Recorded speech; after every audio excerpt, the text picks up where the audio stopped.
So guys, welcome back to James's shed. I don't know if I'm in the picture, but as you can see, my two workbenches, all the two tables extra, ones from the loft, are now up against the shed wall, being held by two permanent legs, and on the other one two temporary legs, which hold it just at the right level. To be honest, it did take me a bit of time to get it to the right level, but after a bit choppy, I managed to get the legs and get the legs to the right level.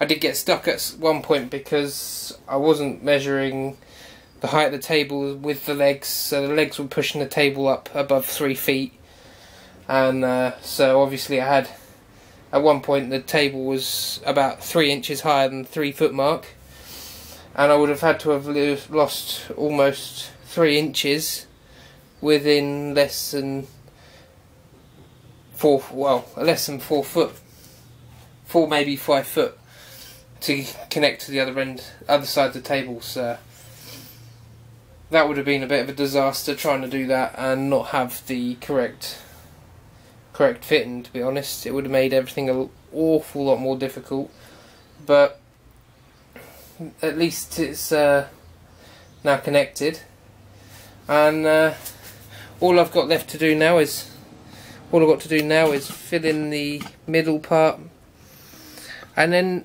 fill in that open area that's just here, and then I've got to put this the little bridge in the middle of the shed, and I've worked that out. I've worked out what I'm going to do. This is all thanks to what's his name, Western Centurion.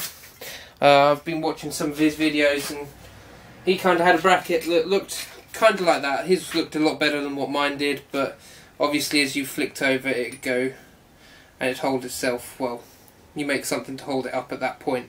So thank you Western Centurion for that idea. That idea is actually going to be put into my layout. Don't know whether you kept yours, you know, I know you've done a prototype, but yeah. And I think I'm going to try and get a voltmeter, and see if I can run current through here. Because if I can run power, a negative and a positive on the other side, I can use this as the way of moving current through my track. Well, not through my track, but through the... when you've got it disconnected, there's no power going through it. Once you've got it connected, that makes the bridge live.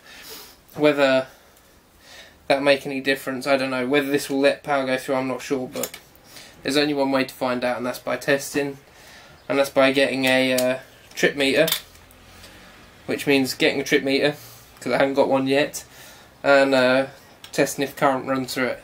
If current does, fingers crossed, if current does, I'll run my power through this, and I won't have any funny powering issues. I'll won't have to have wires dangling about, it will just be done by the lock. So fingers crossed that might work.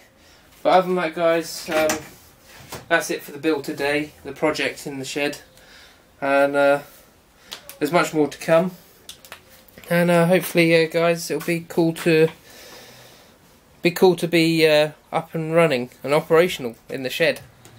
So yeah, I'll catch you guys on the next episode.